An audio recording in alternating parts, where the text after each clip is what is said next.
Hey guys, welcome to the Real Estate Startup Podcast. My name is Benjamin Goodpasture, and this is my co-host Michaela. Super excited about this episode. We have Micheal Miller, who is a powerhouse investor who has a mentorship.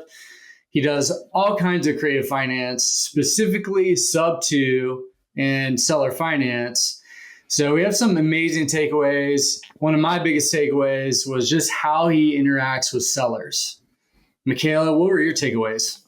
Yeah, no, I just really love hearing from him. I think he clearly has like a great perspective on the value that creative financing can bring to a seller, not just a buyer. I think in a world where there's just a lot of back and forth between where the line of ethics is drawn in that space, he brings a lot of great perspective. So I think that was probably one of my favorite things. And yeah, just a lot of great content in general. Yeah, he's amazing. And so I love... he's very humble.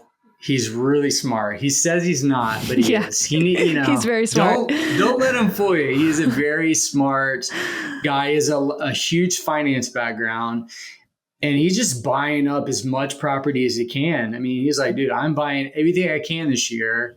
He's very bullish with real estate, but it's all data driven. That's the thing I love about it. It's not like he's just like, oh, I just feel good about real estate. No, it's like, he backs it up with data. And so if you want to learn more about what he's doing, like I said, he has a free Facebook group it's called Dead Presidents Club. Check that out and enjoy the podcast.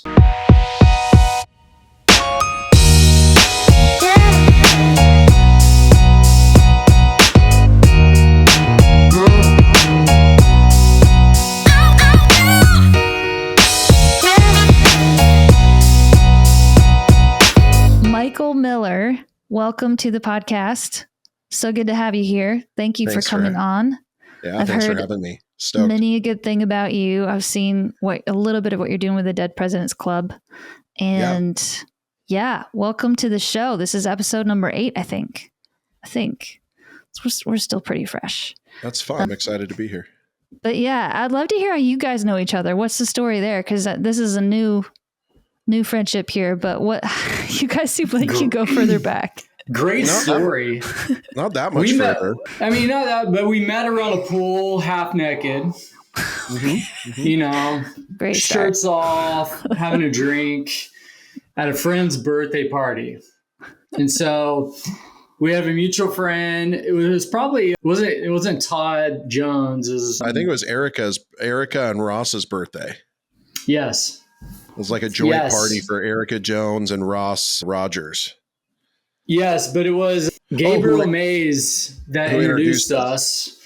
And then we had this bromance right away. We started talking about real estate, investing, and how much we didn't like the stock market and how much we believed in real estate. And also, I started hearing some of your story about how you lost it all. I can't wait for you to share just your journey with real estate. But that's how we met, just hanging out at a pool party. Yeah. It's funny too, because I was told I knew all about Benjamin long before he knew anything about me, because he has been referred to as the real estate king of Redding, California, more times than and I don't like to tell him that because I think he's already pretty comfortable with who he is.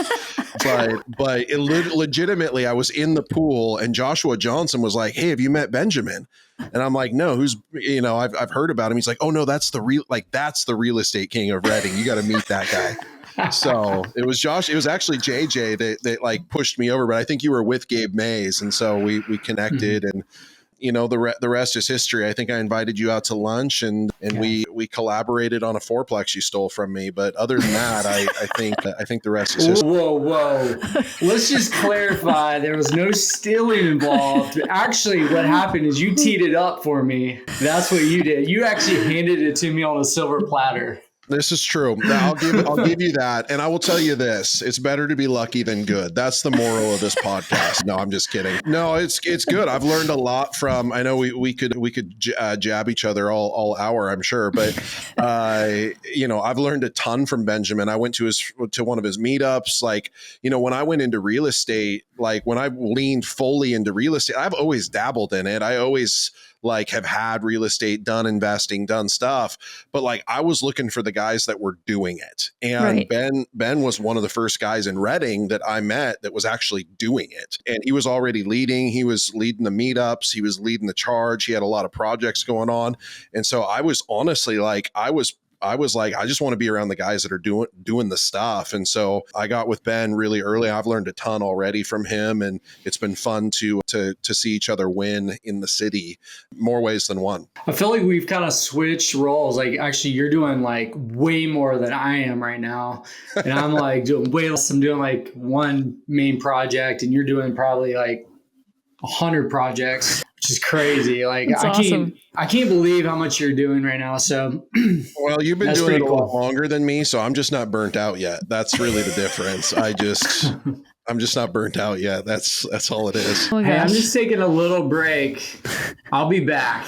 That's I'll right. believe you. Back. I'll believe you. And until then, Reading on notice. I'm buying everything because I gotta strike while the iron's hot, while the lion is sleeping. That's right. Lion is sleeping. Wow, man. It's amazing. Okay, so how long have you been? I assume you live in Reading. Is that where you live?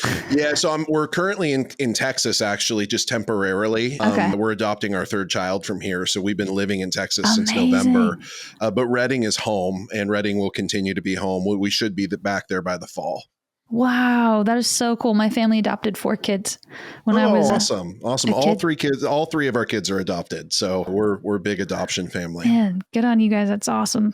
Yeah. Well, I would love to just dive in and ask you some questions just about how you got to where you are, what you are doing. First of all, would you mind just giving us a little rundown of like a little bit of your background and maybe, I don't know, a quick lightning version of where you're at right now with real estate investing? Yeah, I mean, the quick lightning version is I'm a banker, gone investor, entrepreneur. I spent the majority of my time in Bank of America. I was a VP. I worked in consumer banking, small business banking, mortgage, investments. I've done a lot of different things within the bank. And I loved, I'm not the typical investor that's like, I was trying to break out of my 9 to 5, like trying to replace my income. I loved what I did. It was a great career. I started when I was 18 years old, and that's the only job I ever really had that was meaningful. Like I did a few sales jobs before that, but like that was my career and I loved it. The bank was good to me. It was, I mean, I was a high 6-figure income earner. Like I was, by all intents and purposes, like it was the American dream. But I remember where I was sitting in the breakfast nook at our house when I had this thought like come out of nowhere. And in hindsight, I know where it came from because it came around about the time our first daughter came home. And so it was like something in my brain shifted when we started having kids. And I had this thought, I'll never forget it, sitting in the living room, about ready to go into the office, or sitting in the breakfast nook, about ready to go into the office. And I had this thought, like, if I don't go to work today and like enough days after today, all of this goes away. Like the money stops. And like, it's good money. And I had a good 401k and I had some real estate I've always dabbled in real estate. I've always like been kind of like a fair weather investor, if you will. But I just had this revelation, like no matter how much money I make in my career, the future of my career was still good. It wasn't like I had peaked out. Like I still had a runway that I could have grown into, but I just realized all of a sudden in a moment, no matter how much money I make here, I'm still trading my time for it. And I'm still building for somebody else. Yeah. And it just was like something went off inside of me that was like, I have to build something for my kids now. And so from that moment to like, I mean, I think it was literally 90 days later, I left the bank. And so like I did a little bridge. I did a quick stop at a tech company that I kind of did some not super full-time work for, just to kind of break, because I didn't know really what I was doing.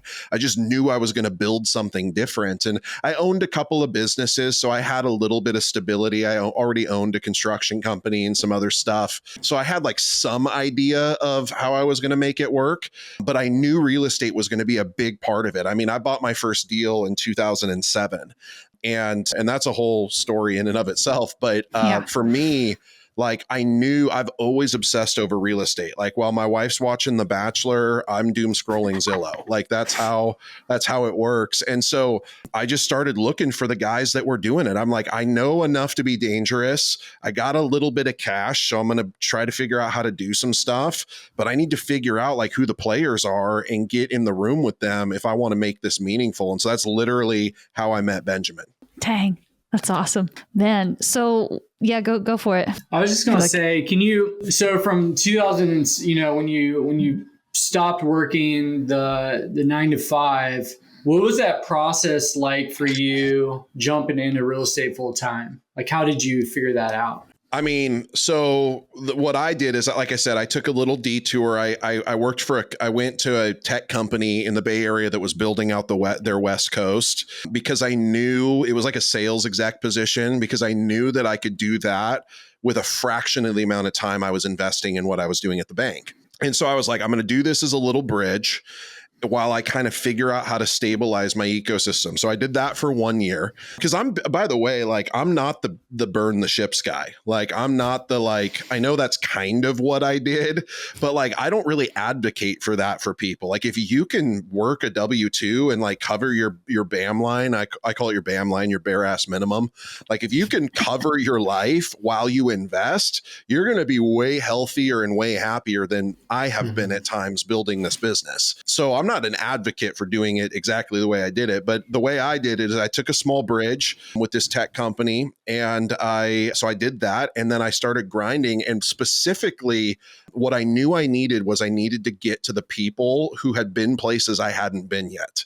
And so I went on a shopping tour of real estate events for like the next 6 months. I went to like 6 or 7 different real estate events. I think I talked to you about Creative Genius or Collective Genius. I went to the Grant Cardone thing. I went to the Ryan Pineda thing. I went to all of these things, and I just wanted to find the place that felt like I could get something that I didn't have. And then once I did, I wrote a $30,000 check and got into the program.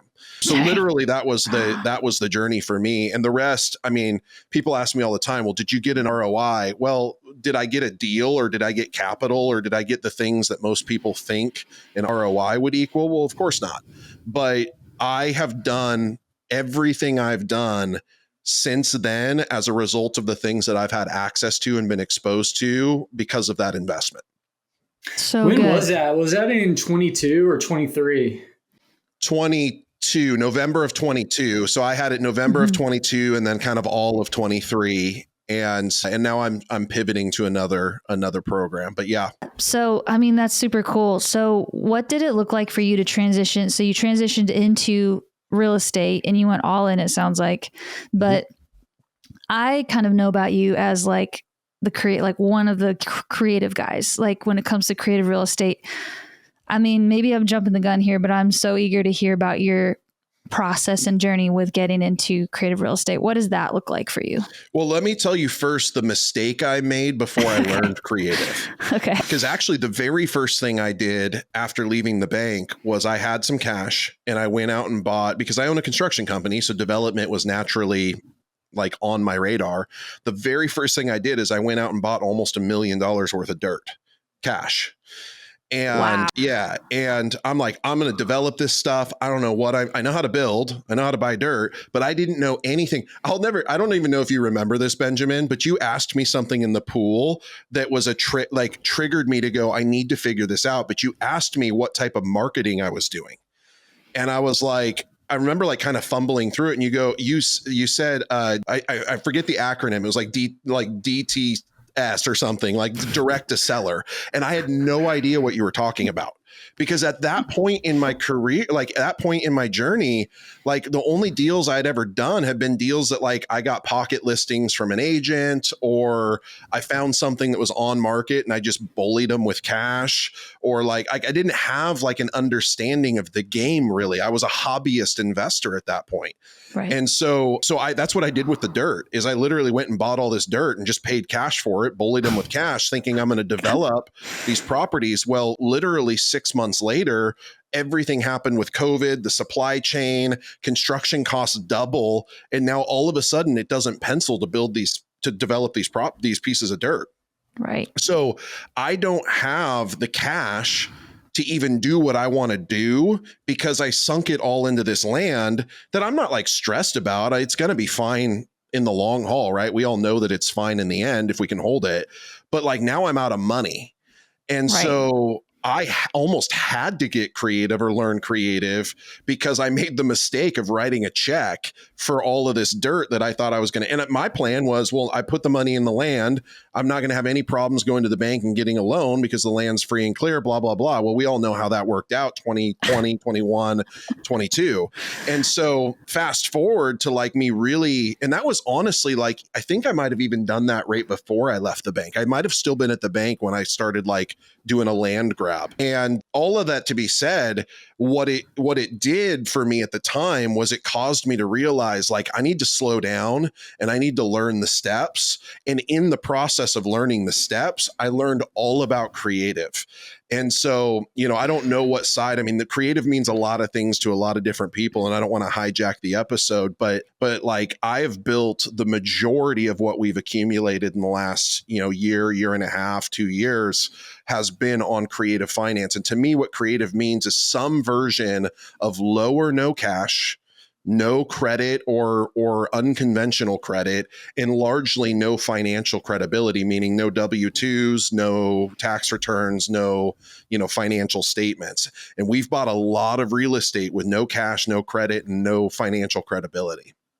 So cool. Yeah, that's exactly what I wanted to just dive into is like, what has that process looked like for you, as a buyer, and why is that direction, why do you choose to go that direction? What's been the advantage for you? And maybe what's been some of the hard parts of it? I know there's a lot of different conversation wrapped around, especially the topic of subject 2. And then I'd love to hear more of your thoughts on all that. Yeah. So for creative, I mean, it's got its pros and cons. Like not every deal is a creative deal. And by the way, I still buy cash deals. Like I'm still doing the types of deals like you guys or Ben would be looking at. I'm not in the cool, like I'm not on the boutique hotel or resort level yet. Maybe I'll get on. Yeah, we're not all there. Don't worry. Yeah, it's just Benjamin that lives on that level. Dude, you'll get a sub 2 hotel. I know it. Yeah, I got a sub 2 hotel. Honestly, that'd be sweet. I'd do a sub 2 hotel. Hey, you want to sub 2 me, Cave Springs? We could work out some creative financing. So like for me, creative is not the right solution for every deal. It's not like I learned creative and I'm like, oh, this is the only way I'm going to do the business. What I learned with creative is that it took deals that guys like Benjamin might pass on and turn them into opportunities that are super lucrative because it's just another skill, right? And it's not because Ben's not smart enough to figure out how to do a creative deal, but it's just, it isn't his primary buy box, right? It's not his primary way of doing business. And so what creative does is it changes the narrative from being one lever, which is really price, right? How we invest as investors, like it's typically just one lever. The seller wants the highest price, we want the lowest price.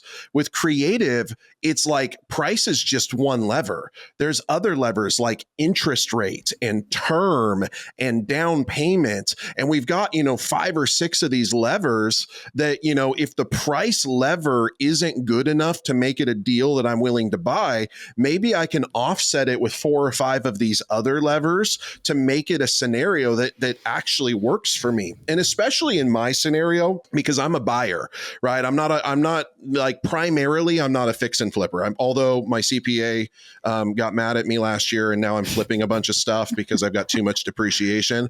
But I want to own the real estate. And so I'm trying to hold, so I don't really actually even care that much about price. If I'm really being objective, I'm really caring about whether or not I can responsibly maintain this thing for a decade, whether it's single family, multifamily, commercial, doesn't matter. The way I always say it to our students is my kids are not going to care what price I paid for any piece of property in my portfolio in 30 years. Right. Like my kids are not going to go, Dad bought that property for $300,000. My kids are going to go, Dad was a genius because he bought real estate and he waited. That was, so no matter if it's a great price or a bad price, if you're playing the long game, you win. And creative allows you to do that in a really powerful way because it's not just price, it's price or terms. And can we get terms that make that deal work for us? Right. That's So so it sounds cool. like the most important part of creative finance for you is finding really good financing, which is either sub two, like a loan you're assuming, or a owner finance deal, seller finance, where essentially you're trying to cash flow it for as long as you can. So you're getting really good terms. Or what was the other thing? What else do you think is real important to Yeah, I make mean, it I a think win for you? Yeah, I mean, I think those are the two big ones, right? Sub two. And for those of you that maybe are listening and are like, they said sub two like 8 times. Sub two, very simply put, is the process of buying property subject to the existing mortgage. And it's important to delineate that it is different than assuming a mortgage. Right. It is Yeah. it is the process of purchasing an existing piece of property subject to the existing mortgage, meaning that mortgage and its terms stay in place, but the deed or ownership of the property transfers to the new buyer. Sub two is not a new idea. It's just become super popular when people, the average interest rate's 3% and now interest rates are 8%. Like, one of the primary ways we buy real estate is capturing these subject to opportunities where we're getting 2, 3, 4% interest rates instead of bringing in new money to pay to, at 6, 7, 8%, because the deals just don't cash flow. So absolutely subject to, absolutely creative seller finance, often a hybrid of the two, right? Where we get like subject to on their mortgage, and then they've got equity that they carry back as a seller finance option. That's another one. We do, there's any number of ways that you can structure. And maybe the best way to describe creative is to tell like a quick story. One of my favorite stories is the joke in our community is Michael doesn't buy mobile homes unless he does. And what I mean by that is, like, I own like 5 of them, but like I just explicitly want nothing to do with them. So like, I'm not looking for mobile homes. Like, don't DM me and tell me you've got a mobile home. Like, I don't want it. But if I can get terms that make that deal work, of course I'm going to buy it. And the scenario it's actually a deal in Shasta Lake City. The short version is this guy came through inbound marketing, PPL, which is something I didn't know about when I first met Benjamin, but I know all about now. And so he came in inbound marketing. He has a mobile home on a piece of property, good piece of property in a decent part of Shasta Lake City. But we're talking, and he's like, hey, it's a mobile. He already had a renter in it.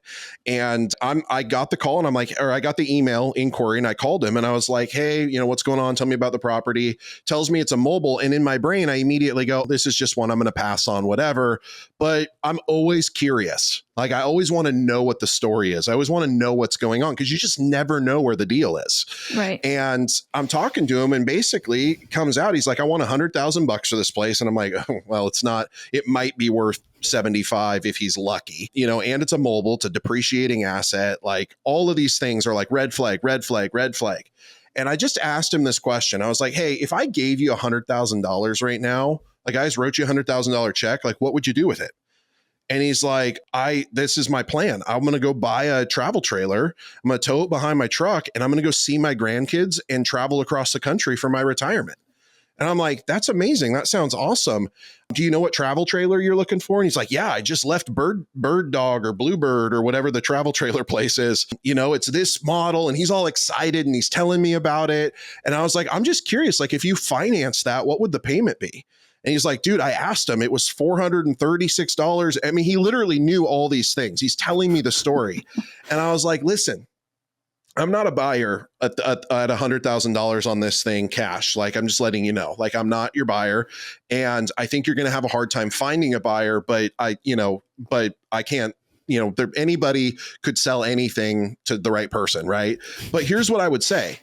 I will give you $10,000 to give you some walking around money, a down payment on your travel trailer, some gas money to put in your truck to get you out to your grandkids.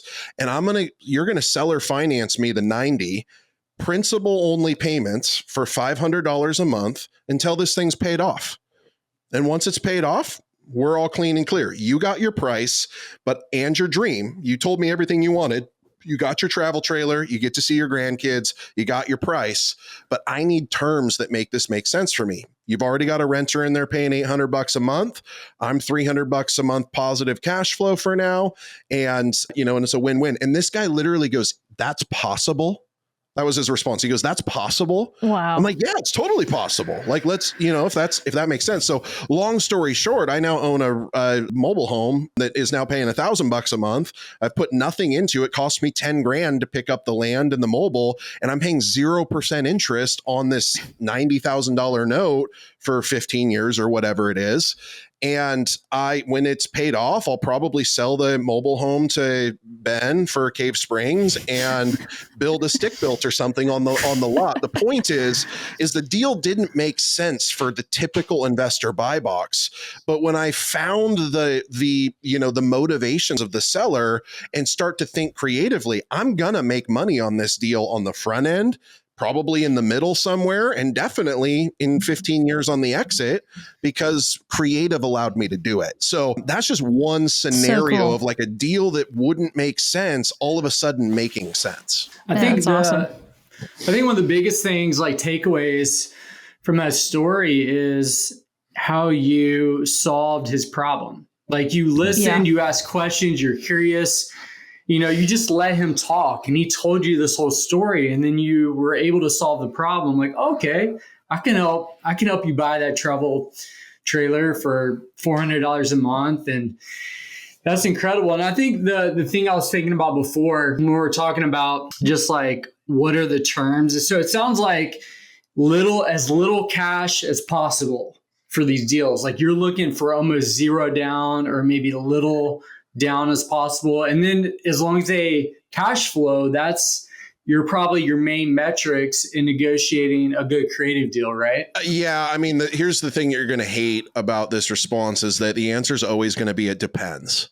Because for example, on that deal, I probably could have gotten away with giving him no cash, but like I knew that 10,000 was going to help him get to his goal. Mm-hmm. And that was my goal, was if I can create a win-win, then we're winning.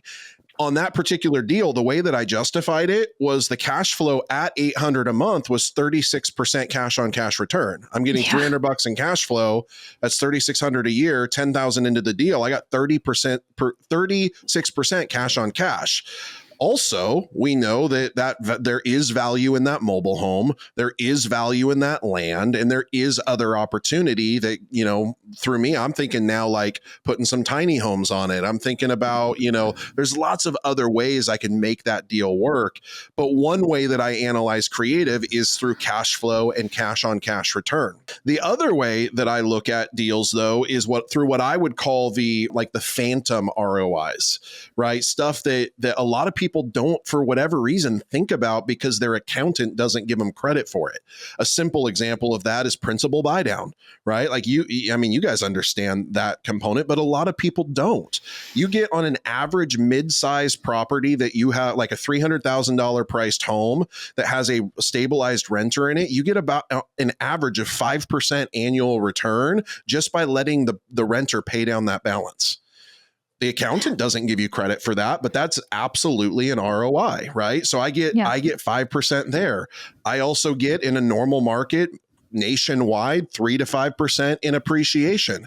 In Redding, California, I get 7 to 9, right? So I get that ROI. I get all of the tax benefits. To be honest with you, and like this gets me in a little bit of trouble, so I'll let you guys disagree with me if you want. Cash flow is at the bottom of my list in buying real estate right now. Like I buy stuff that has negative cash flow sometimes if there's enough other stuff going on that benefits my ecosystem. Because if I can pick up a $500,000 house that has no cash flow, but gives me $100,000 in depreciation to write off against other income, I'm winning bigly in that deal. And that's a little bit like real estate 201. It's probably not like, you don't want to overwhelm people with information, but understanding that the rules of the rich in real estate isn't cash flow. The rules of the rich in real estate is tax benefits, really primarily. Yeah. So that's so good. I just like 2 quick questions. I wanted to see if you have like a fire back answer. Just kind of having looked a bit more into subject to, conversations prior to this, like been very curious about it myself. But what would you say to the people that are like, okay, so what about, there's the whole DTI conversation and there's the whole, the bank calls the loan. So those 2 things tend to be what I mean, and you can agree or disagree, but I feel like those are the 2 main topics where people are mostly concerned. Like, how does this work if this affects my DTI as the seller? And what if the bank calls a loan? Yeah, I mean, those are the 2 big ones. They're the two boogeymen of subject to, for sure. There's a few others to consider. We always tell sellers like, hey, do you want me to give you all the questions that you don't know how to ask that you should be asking? Because it's unconventional. But to cover those 2 in particular, the first is that due on sale is probably the biggest boogeyman. Statistically, it's less than 1% of loans that are called due on sale, first of all. So it's infinitely rare. Now, I will say this, that I am either infinitely unlucky or due on sales are rising, because I've had 2 of them out of the 20 that I've done in the last year. Dang. So both of them, though, I can point to a mistake that was made in the process on our end. Okay. So, what a due on sale clause is, for those that don't know, is basically when the title, the deed of a property transfers without satisfying or paying off the note that's recorded against it, or the deed of trust that's recorded against it, the bank has the right in a mortgage contract to accelerate the note or to call the note due on sale. And so people freak out about this because like, well, what if they do that? What if they do that? What if they do that? Well, there's a number of ways that we can resolve that. First of all, is most banks don't want property, to be clear, right? Like, banks are not looking to take ownership of property. They like the paper. They like the debt. So the first thing we do is we call the bank and we go, hey, do you really want to do this? Like, and I had one of them go, no, we didn't understand what was going on. It got flagged for an audit, and this was an automated process. It went out, send us the contract, let's work through it. And that's how we resolved it. So first and foremost, like, a lot of this is an automated process that the bank just is going through because that's part of the internal process, but they don't really want to foreclose on properties. Right. But the ones that are like, yeah, no, we actually do want to call this note due on sale, there's probably a dozen solutions. Of course, refinancing, selling, paying it off, like those are among the most obvious solutions. But all of our contracts include a limited power of attorney and a clause that says if the only way we can satisfy a due on sale is to deed back the property to the seller and then move it into an executory contract or a contract for deed, meaning that the owner retains ownership of the deed subject to a future sale to us at a fixed price. And that sounds way more overwhelming and way more complicated than it really is. The thing that I tell our students is that you don't need to understand all of the answers or all of the ways that these things play out. You have to become an expert in I know a guy. You have to build a team around like, hey, I've got a guy, like my guy is Caleb Christopher. He's one of Pace Morby's transaction coordinators. When stuff goes like rogue on me, I call him and I write a check for whatever it costs for him to fix it. I don't know all this stuff. I know how it works in concept, but I'm not going to call and negotiate with the bank. Like that sounds like stress overload. I'm not going to rewrite an executory contract. I don't even know what those words mean, but I know a guy. And that I think is part of it. As far as the debt to income ratio goes, think of it like a rental, right? Like in most cases, you can provide a contract and show a contract that states that you're not obligated for this mortgage payment anymore. And 9 out of 10 underwriters will accept that to remove it from their debt to income ratio. At 100%, many of them will. At worst, 70 or 80%, which is the same as a rental. If you've had a rental for a year, they'll give you 70 or 80% of your rents towards your income for qualifying. So you sometimes have to find the underwriter or the brokers who has an underwriter who will look at things objectively. But again, it's a boogeyman. It's not a real objection. It's just something that people need to know how to navigate. Great. Super helpful. I'm so glad that you could just nail those, hit them out of the park real quick for us. Yeah, they're great questions. I mean, these are all the questions I've had. Yeah.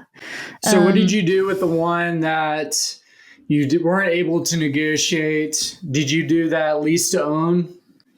No, what I did. So one of the options, I don't know if I should say this on a recording, but one of the options that's a viable option, there's actually some case law in California specifically that implies that a bank cannot call a note due on sale for a subject to transaction.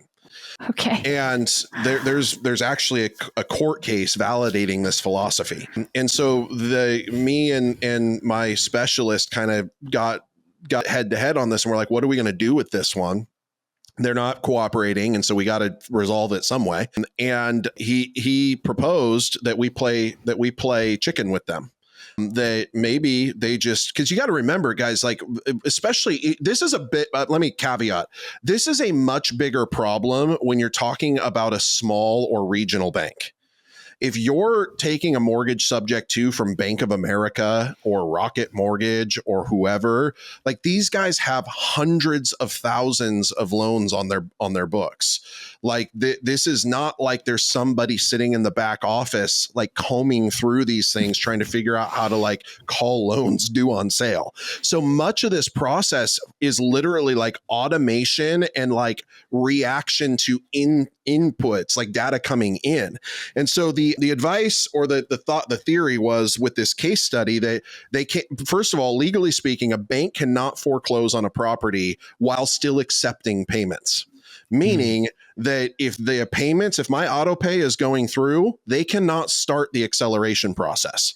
So the operating theory was, we just don't respond to this anymore, and we keep making payments until something changes.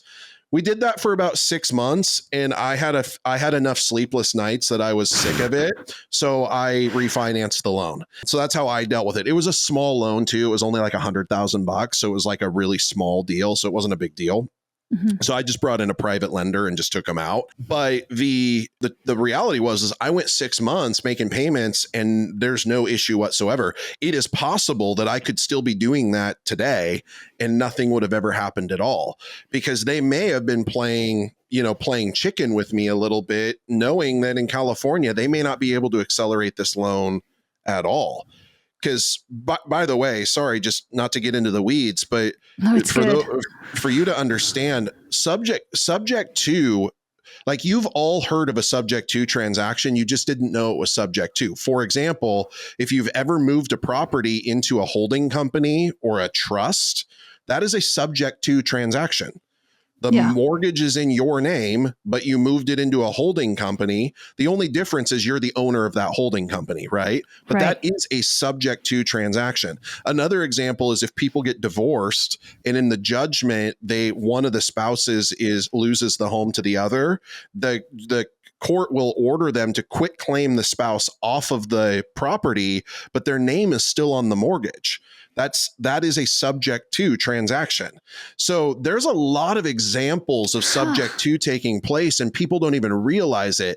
So the only reason why it's spooky right now is because it feels weird to have that happen with a third party, like, outside of your immediate ecosystem.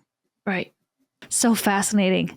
So so pumped to just kind of hear more of your thoughts on it. So looking a little bit offline at like what you've been doing in the different markets you're working in, I've seen that you, and correct me if I'm wrong, but I feel like you've been doing some wholetailing. Is that true? Have you been doing anything to do with, okay, let me reframe that. Let's just back up. What have been the most lucrative, you don't have to share if you don't want to, but what would you find have been your most effective markets, and what type of creative deals are you doing in those markets? And that might kind of get to where I was trying to go there. Yeah, I was just going to ask for a definition of wholetail, because wholetail means something different to different people. We are first and foremost buy and holders. Okay. So we're like, first and foremost, like, if I'm on my waterfall of priorities in my business, it's buy and hold, or some BRRRR method version of buy and hold. Then it's fix and flip. Then it's wholesale and any other creative solution. But in the acquisition piece, sub to seller finance, no, like that type of thing. But when you start talking wholesales and novations and creative versions of wholesaling, that's like really low on my, I love it for people to get into the game. Like we teach a lot of that, but it's not really super effective for my business. But as far as markets that have been lucrative to me, I opened 3 new markets last year. 1 has sucked, 2 have been awesome. Last year I opened Michigan, Ohio, and Texas. Wow. And I currently, and everybody's going to blow us up for saying this, but like the Texas market sucks. I don't know why everybody loves investing here. It is way too hard. It's a non-disclosure state. Like it's just messy here. Property taxes suck. Like, I don't know. If you're invested in Texas, I'm sorry, but I don't love it. I bought several properties here last year and I'm just not stoked on them. So I'm probably going to exit Texas at some point in the future. Noted. Oh, what's that? I said noted. Hey, that's good feedback for Texas. Look, and I know a lot of people are making a lot of money, including the big boys. Like Grant Cardone's buying all of Houston right now. So like I know there's money to be made here, but maybe I just haven't figured it. I haven't found my Benjamin of Texas yet. That's my problem. Grant Cardone. Well, listen, if I could get to Grant, I wouldn't be on this podcast. No, I'm just kidding. I'm just kidding. That's not true. I'd be here. Ohio and Michigan have been weird little niche markets that we opened up because we had boots on the ground that we had trained from our program that I trusted and I knew could manage from afar because I knew I didn't want to get into like spread out real estate. And I made a decision that I would only open markets that I was willing to deploy at least 10 units or 10 properties worth of capital into, because I wanted there to be enough concentration to make it make sense. And so we did that in Ohio and we did that in Michigan. And we're investing in this weird little town called Sault Ste. Marie. It's on the border of Canada. I know it. You know it. Okay. Yeah, so I'm from Indiana. Okay. So you do know it. Yeah. I went there we probably spent $3 or $4 million there in the last year. And I finally went there like 2 weeks ago. And like, you think Redding's a small town, like it was interesting. It was interesting, but it's beautiful. There's a lot going on there. There's a locks project. There's like a lot of economic factors that make it make sense. And ultimately the housing market is just going bonkers there. And the population of the town's 20,000. Like this is not a major metropolitan, but what it's afforded us the ability to do is a ton of fix and flips and really low entry multifamily and commercial apartments. And so, we bought like 20 or 30 units, like for long-term rents up there. I'm getting more rent in some of those places than I'm getting in some of my places in Redding because the market is doing what it's doing. Now, is Sault Ste. Marie going to appreciate consistently over the next 20 years at the rate of Redding? Of course not. But we found this little niche, this little opportunity to capitalize there, and we're going to do it. And so the worst thing that happens is I pay off all of these things in the next 5 or 10 years, and I've got kind of long-term cash flowing assets that are a great tax shelter for me. Best case scenario, we keep building our portfolio and we become, real estate barons of upper Michigan, I guess. So that's one market that we've done well in. And the other one is Ohio. So Cincinnati, Cleveland, Dayton, and a little town called Lima or Lima. I get in trouble. I forget how they say it, but you probably know from being from Indiana. I mean, I grew up with Lima. I don't know if it's like Lima bean.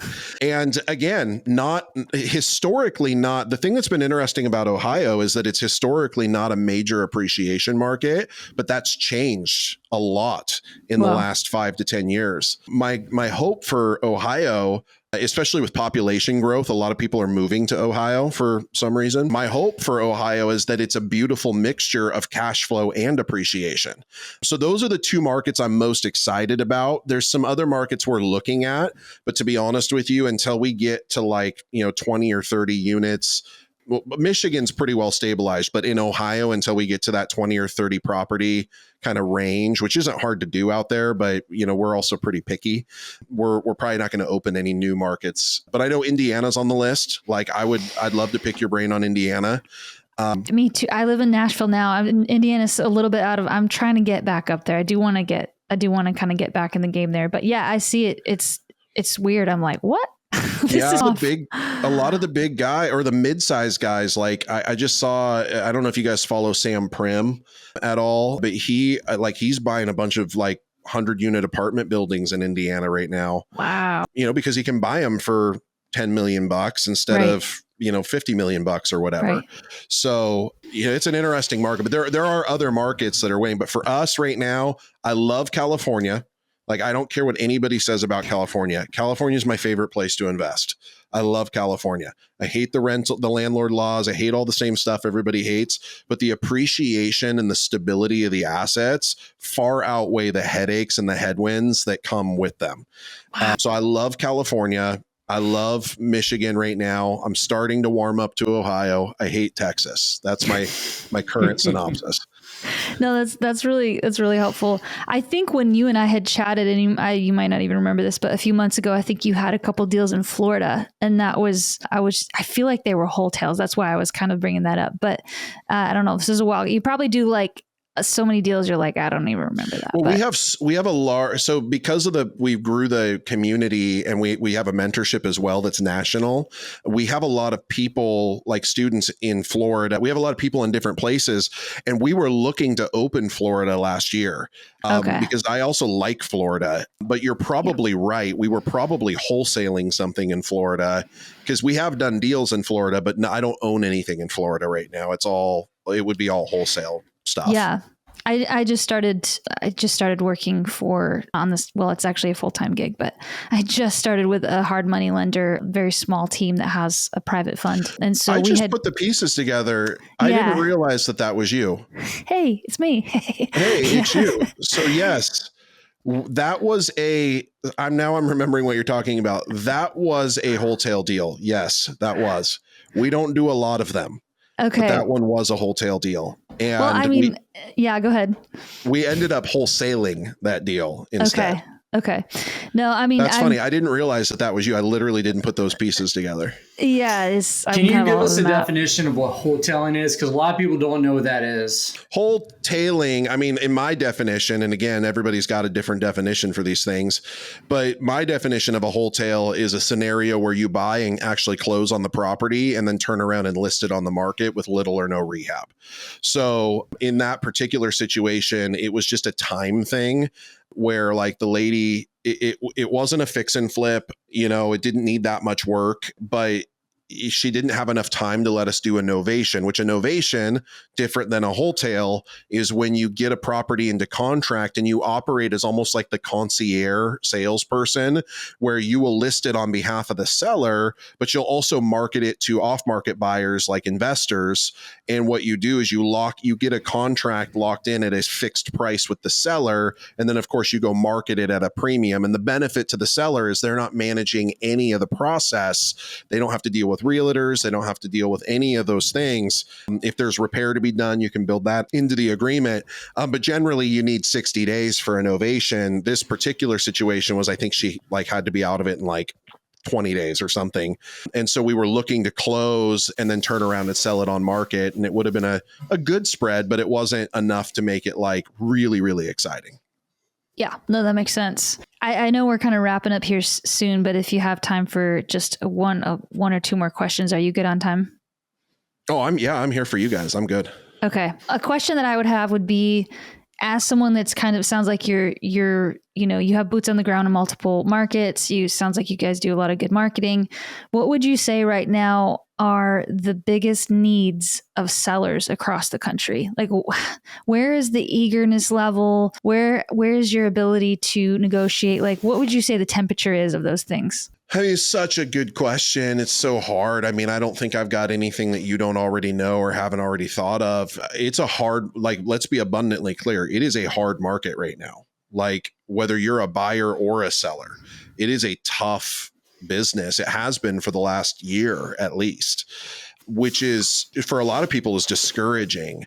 I think when I think about our strategy, the point in our business, and I think that, you guys would probably agree with this, and what I would encourage people investing is to not ask if they're buying real estate, it's how they're buying real estate. Because to me right now, we're buying real estate in 2024.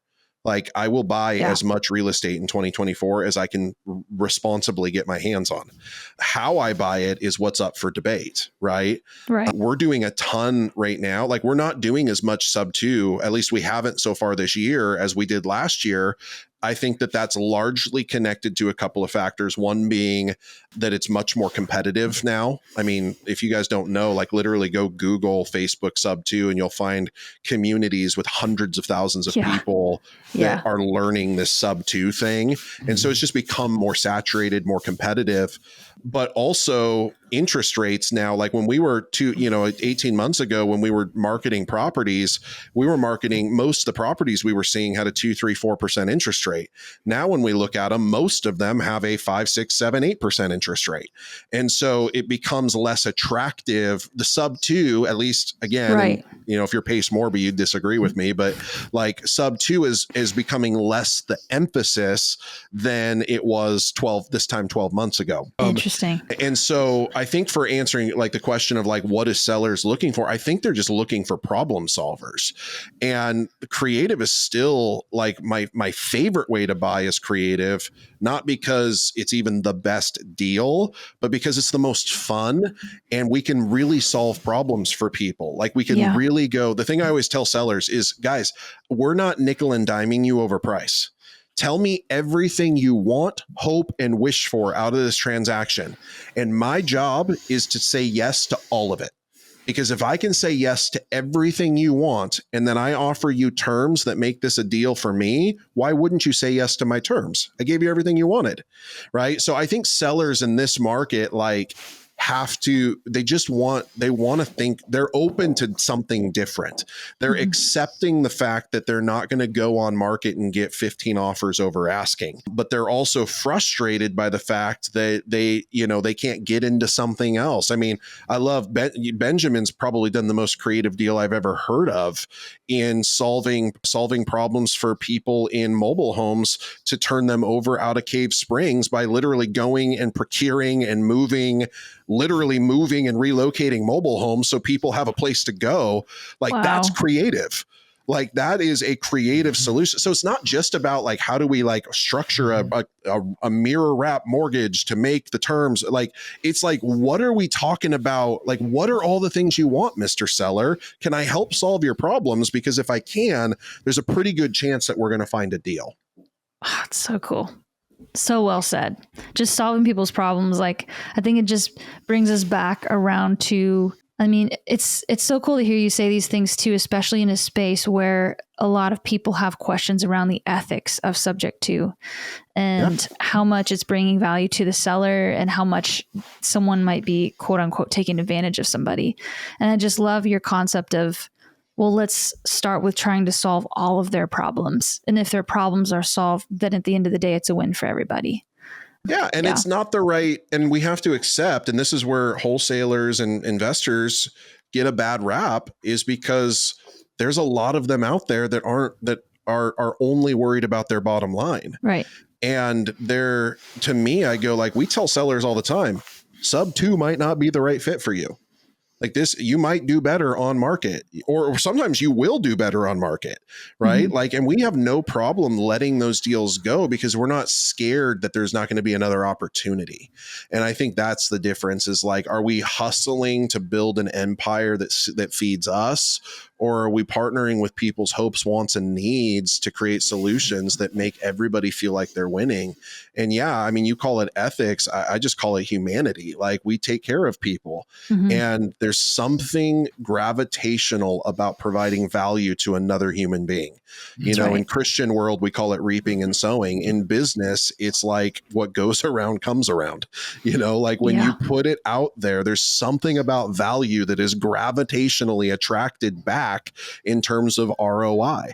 And so that's how we approach even the creative deals. We want to provide more value than we're asking for. And we just trust that a culture of generosity will always pay for itself. It's good. It's a good word, Bill. That's a good word, Bill. That's right. Oh, that's funny. Benjamin, do you have any thoughts or questions on all that? Yeah, I have two just kind of final questions for me, at least. One question is, if you were to talk to someone wanting to leave their 9-to-5 job and they want to go full-time real estate, with everything you've learned with this market, what advice would you give them to leave their job to really step into real estate? Don't. Like, I honestly, like, I can't.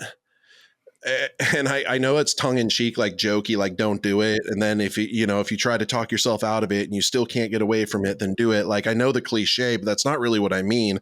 What I really mean is find another way. Like, you don't have to go all in to build wealth.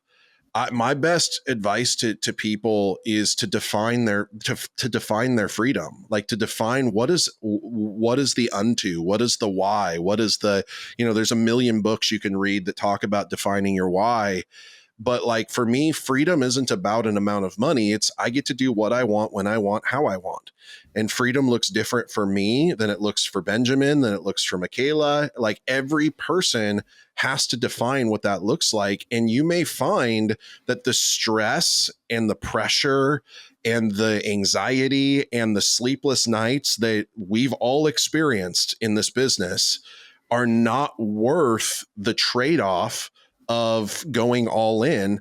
But that doesn't mean that you can't build legacy building wealth while keeping the stability of your W-2.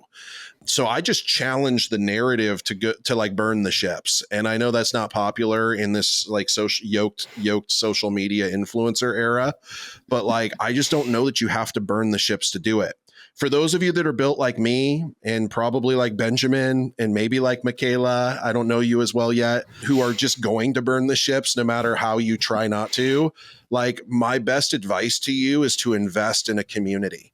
Like I'm not saying, and immediately I say this and the Facebook clip goes out and everybody goes, well, that sounds nice from the guy who's got a community. Like, no, I don't care where you invest. Go get a coach.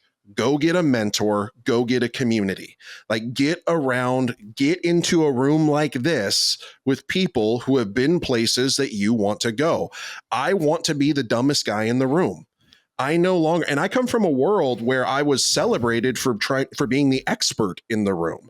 Like, I don't want to be that guy anymore because It doesn't grow me. It doesn't challenge me.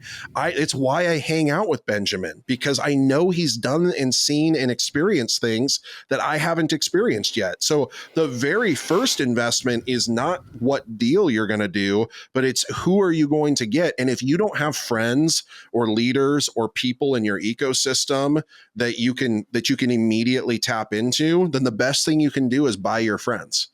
Go pay the guy or the gal that you want to be mentored by to mentor you, like pay for your friends. And I sat at lunch 2 weeks ago with Benjamin and I was like, dude, how do you deal with a panic attack? Like when bad news hits? Cause I know, like, I don't even have to know all of Ben's story to know that he's experienced $1 million bad news. Like that hits different. When you're the anxiety isn't different, the zeros are just different, right? Yeah. And so I sat at lunch and I'm like, dude, I know you've got more zeros sometimes than I do. How do you weather the storm? And like, I need that because Ben has been places and seen things that I haven't been to and I haven't seen yet.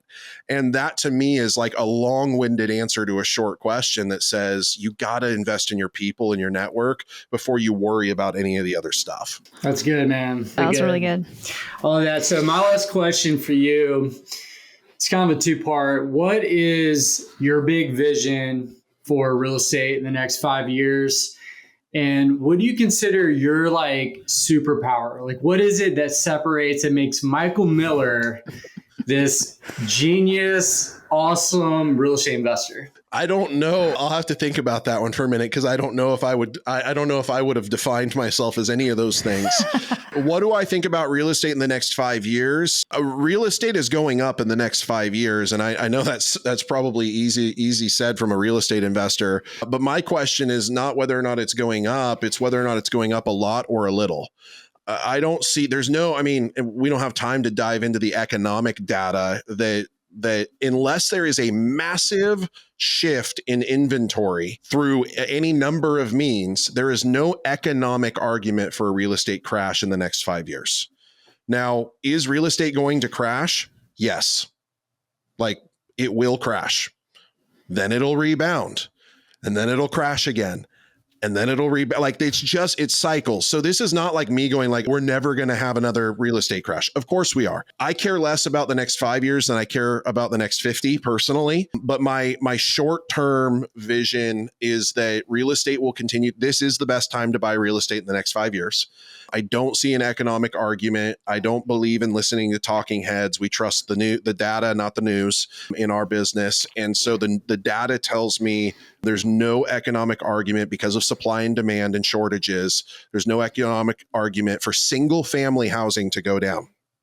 Inside of the next 5 years, I'm watching very closely commercial and large commercial multifamily, because I think that we are going to see the biggest real estate crash in that space maybe in its history. And the reason for that is because commercial real estate is largely bet on short-term debt, and all of that short-term debt is coming due. And again, we don't have time to get into all the economics of that. But what I'm paying really close attention to, I'm certain Benjamin's paying close attention to, is when the time for us to dip our toe in the real big assets. Benjamin's already got a bunch of bigger assets than I do, but I'm not talking about the 5, 10 million, 20 million, even 15, $20 million asset. I'm talking about the 500 unit apartment building in LA, the 200 unit apartment building in San Diego. I want to know when the time to move on that stuff is going to be, and I'm paying really close attention. So my 5-year plan is we will start a fund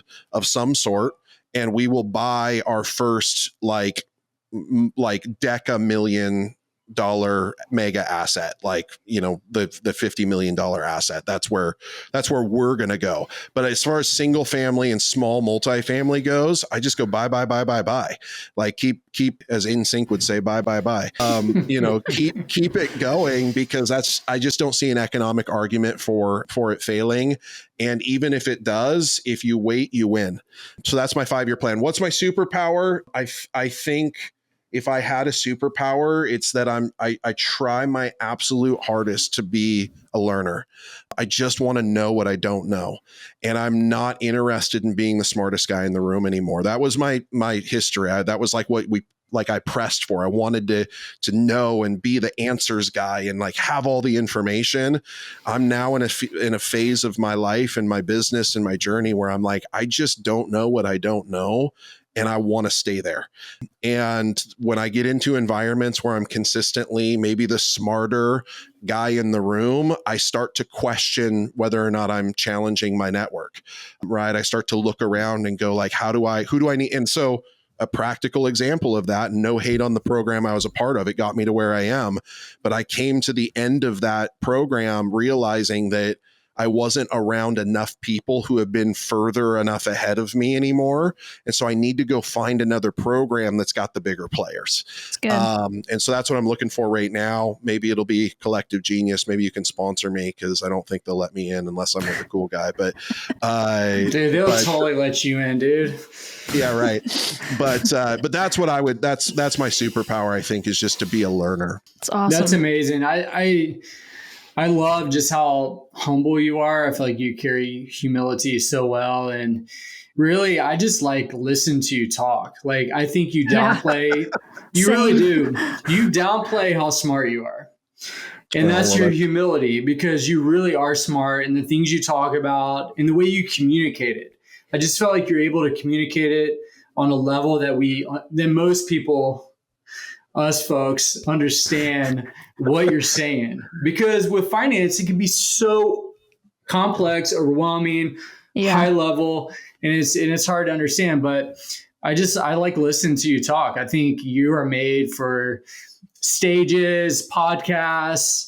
You know, the whole thing is like, that's you. Like, you're a communicator, and a great communicator. Well, you're very kind, Ben. I admire you, and I really appreciate the feedback. It means a lot to me. No, and just to tag on to that, I totally agree. And I don't know you near as much, but just, great communicator. Clearly just feels like you're, as an outsider looking in, it feels like you are, you're in a season where you just go, man, because you've got like favor and drive and so many cool things just like all around you. And so, yeah, it's just an honor to have you on our show. Thank you so much for coming. And thank you. And we'll have to get you guys on ours at some point, and we'll cross pollinate our audiences and get everybody. I mean, that's basically what Benjamin and I do in Reading now. Like, half my students are his old students, and now my students are his students. And it's great. I love it. We don't win unless we win together. That's for sure. It's so how do we sign up for your mentorship? Yeah. So we have like an ongoing, the mentorship is ongoing. You can always sign up, and you can go to dpdealclub.com. I think it is. I don't even know. I'm a terrible marketer. dpdealclub.com. And you can inquire there. And we're about to launch our next round of a 12-week online live mentorship where we'll take people from, I don't know anything about real estate, or I've done maybe one deal, all the way through how do I raise $1 million in capital and get deals done. Our goal is, real estate is our vehicle, but our mission is doing money different. I want people to break out. I care way more about you learning how to buy your first rental this year than I care about you figuring out how to make 20 grand a month. And I hope you make 20 grand this month. I really do. But I would prefer you figure out how to buy a rental, because the 20 grand's not going to change your life. The rental will. And that's what our program's built around. So you can DM us. You can also get in our free Facebook group. Like, we do 2 calls a week live. One call's with me. We talk about all this kind of stuff. We talk about economic updates and market stuff. I like to nerd out. That's like my banker brain, like nerds out on this stuff. And then every Friday we bring in an industry expert, a transaction coordinator, an attorney, a CPA, finance guy. We'll probably bring Benjamin in at some point soon to just like offer real life expert advice to investors. And all of that is free in the Facebook group. So you can go jump into the Debt Presidents Club Facebook group and get that stuff for free as well. So awesome. Yeah. Just real quick, do you have any books that you've recently read or in the last few years that you're like, you got to read this, like something that just comes to mind? Yeah. So the one I'm rereading right now. Okay. So the obvious one that everybody has to say when they talk about this is Rich Dad, Poor Dad. Okay. So let's just get that out of the way. And also the sequel, which is Why the Rich Get Richer, is actually a better book than Rich Dad, Poor Dad, if you're really going to do the work. But Rich Dad, Poor Dad, Why the Rich Get Richer. There, I said it. Now we all agree. This one I'm rereading right now, which is Alex Hermosi's $100 Million Offers. Have you read this one? We both just read that couple when we started this. So and good. Benjamin was like, dude, let's this read guy's that a book. freaking genius. And I hate that he's a gym bro too, because and then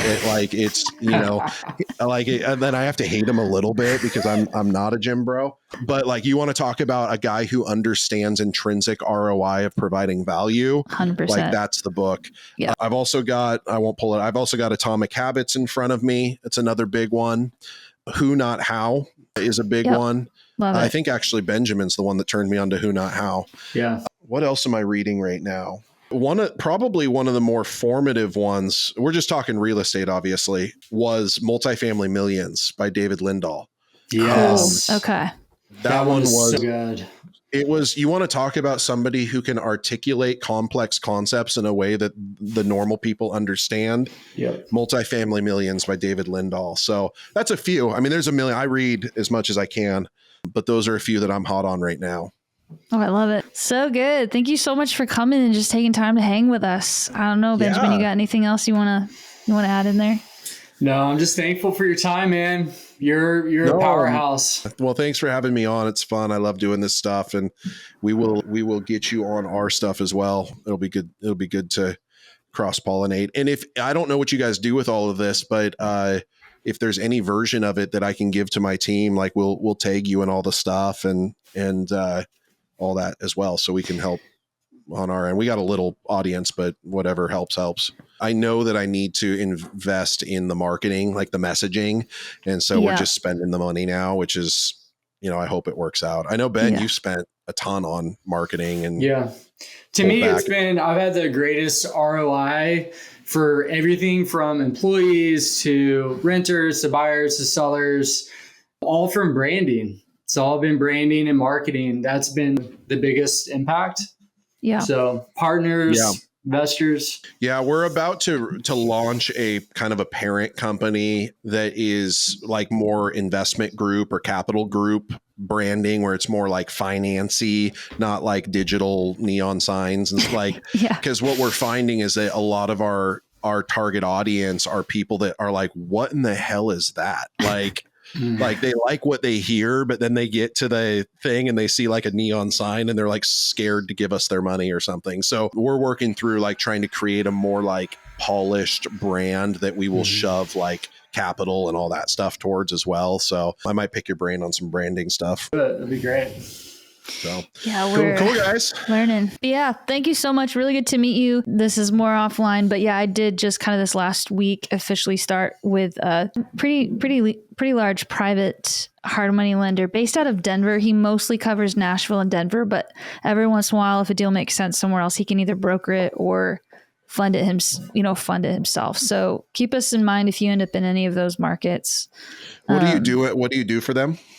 Yeah, officially, I just became the VP of sales. So I'm kind of the person that will be working with investors directly to fund their deals. So I'll be doing some of the underwriting. It's really just a 2-man team, and they just brought me on. So I made the company a third bigger. But it's all private, great. It's all private. So it's pretty much direct. So, well, relatively direct, but yeah. I'm always looking for funding. I think the challenge that we've gone back and forth on is I'm just not in your guys' buy box. Yeah.